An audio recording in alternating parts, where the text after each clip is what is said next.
అయోధ్య రాముడు బహుమతుల వర్షంలో తడిసిపోతున్నాడు. అబ్బురపరిచే కానుకలలో మునిగి తేలుతున్నాడు. శాస్త్రాలు సాంప్రదాయాలు ఉట్టిపడే పాదుకలు, 600 కిలోల బరువైన గంట, 20 కిలోమీటర్లు సువాసనలు వెదజల్లే అగరుబత్తి, 1000 ఏళ్లు చెక్కుచెదరని నగారా, ఒకటా రెండా అనేక అద్భుతమైన బహుమతులు, కనీవిని ఎరుగని కానుకలు అందజేస్తూనే ఉన్నారు రామభక్తులు. మరి ఇలాంటి ఇంకెన్ని బహుమతి విశేషాలున్నాయో తెలుసుకుందామా?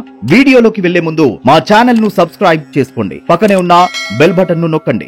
రాముడు అరణ్యవాసానికి పోయినప్పుడు రామపాదుకలు పెట్టుకుని భరతుడు రామునిపై తనకు ఉన్న గౌరవాన్ని భక్తిని చాటుకుంటే, నేడు అయోధ్య రాముడికి పాదుకలు సమర్పించే భాగ్యం మన భాగ్యనగరానికి దక్కింది. సికింద్రాబాద్ లోని బోయినపల్లికి చెందిన శ్రీ మద్విరాట్ కళాకుటీర్ లోహ శిల్పి పిట్లంపల్లి రామలింగాచారికి ఈ అదృష్టం దక్కింది. దాదాపు 60,000 ఖర్చుతో 25 రోజుల వ్యవధిలో రామపాదుకలను తయారు చేశారు రామలింగాచారి. ఆగమ శాస్త్రం, శిల్పకళా శాస్త్రం, హైందవ సంస్కృతి సాంప్రదాయం ఉట్టిపడేలా పాదుకలను రూపొందించారు. పాదుకలపై దశావతారాల్లో ఒకటైన మత్స్యావతారం, ఐరావతారం, గోమాత, శంకు చక్రం, అంకుశం, ఖడ్గం, కలశం, స్వస్తిక్ మరియు సూర్యుడి రూపాలను పాదుకలపై పొందుపరిచారు. పాదుకలను తీసుకుని రామలింగాచారి అయోధ్యకు వెళ్లనున్నట్లు తెలుస్తోంది. సీతారామ సేవా ఫౌండేషన్ వ్యవస్థాపకుడు చిర్ల శ్రీనివాస్ శాస్త్రి ఆధ్వర్యంలో ఈ పాదుకలను రూపొందించారు. ఇక తమిళనాడుకు చెందిన ఓ భక్తురాలు అయోధ్య రాముడి కోసం భారీ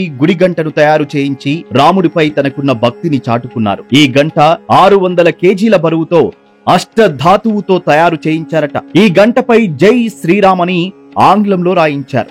మరో విశేషం, బాహుబలి లాంటి అగరబత్తి. అయోధ్య ఆలయంలో ఇది ప్రత్యేక ఆకర్షణ కానుంది. 108 అడుగుల పొడవు, 3.5 అంగుళాల వెడల్పుతో అతి భారీ అగరబత్తిని గుజరాత్ లోని వడోదర ప్రాంతానికి చెందిన బిహాబాయ్ బర్వాద్ అనే రైతు రామభక్తుడు అత్యంత భక్తి శ్రద్ధలతో తయారు చేశాడు. ఈ అగరబత్తిని ఒకసారి వెలిగిస్తే 45 రోజుల పాటు వెలుగుతుందట. సుమారు 20 కిలోమీటర్ల మేర సువాసనలు వెదజల్లుతుందట. ఈ అగరబత్తి తయారీలో నెయ్యి, 1475 కేజీల ఆవు పేడ, 376 కేజీల గుగ్గిలం, 280 కేజీల బార్లీ గింజలు, 280 కేజీల నువ్వులు, 386 కేజీల ఎండు కొబ్బరి, 425 కేజీల పూర్ణాహుతి సామాగ్రిని ఉపయోగించారట. ఈ అగరబత్తి తయారీకి 5 లక్షలు ఖర్చైనట్లు బిహాబాయ్ తెలిపారు. ఇదిలా ఉంటే గుజరాత్ కు చెందిన భక్తులు అయోధ్య రాముడికి నగారా బహుకరిస్తామని అనుమతి పొందారట. 1000 సంవత్సరాలైనా ఈ నగారా చెక్కు చెదరకుండా ఉండే నగారాను బహుకరిస్తున్నారు. ఈ నగారా బరువు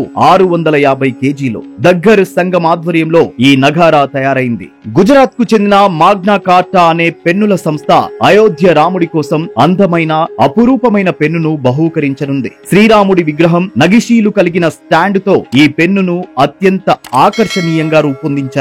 ఆనాడు లంక పయనానికి సిద్ధమైన రాముడి కోసం చిట్టి ఉడత తన వంతు సహాయం చేసి రామ స్పర్శకు నోచుకున్నట్టు నేడు భక్తులు అయోధ్య రాముడి కోసం ఉడతా భక్తిగా కానుకలను సమర్పించుకుంటూ తమలోని అచంచల భక్తిని చాటుకుంటున్నారు. మా వీడియో మీకు నచ్చినట్టయితే లైక్ చేయండి, షేర్ చేయండి, మా ఛానల్ ను సబ్స్క్రైబ్ చేసుకోండి.